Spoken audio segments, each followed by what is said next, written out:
الكلام ده موجه لكل المغتربين اللي بيمشوا بيسيبوا زوجاتهم لفترات طويلة جدا جدا، هم يعيشوا دنيتهم في الغربة، وهنا زوجاتهم بيكونوا تعبانات وكادحات.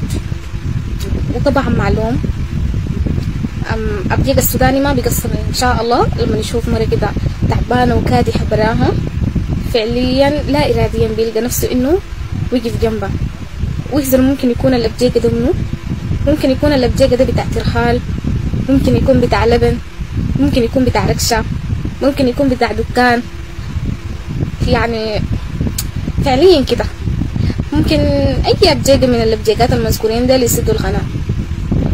فعشان كده أنا حقول الكلام ده بأكتر حاجة لمغتربين السعودية، لأنهم ليهم العادة إنه يعملوا الكلام ده أكتر شيء.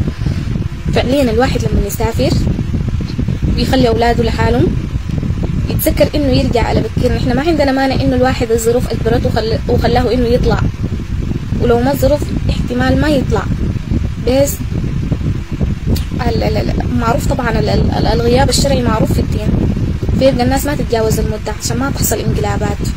بعدين واحد يجي يتباكى علي مرتي سوت ومرتي عملت، مرتك عملت يابا انت السبب.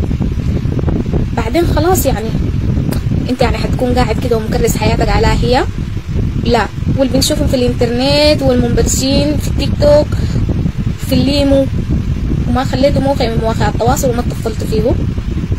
امال هن يقعدوا المسكينات ليه؟ ليه الواحدة تقعد وتنتظر وتتعب وتكادح وتكافح لحالها وانت عايش دنيتك بكل تفاصيلها، ولما انت تنجبر انها تعاي اللي بتاع اللبن واللي بتاع الترحال واللي بتاع الركشة، وده طبعا فعل الخير يجي يسد القناة ولا يكون بالمهام الخاص، انت بتيجي تزعل وتتضايق على شنو؟ بدي يحمل منك انت.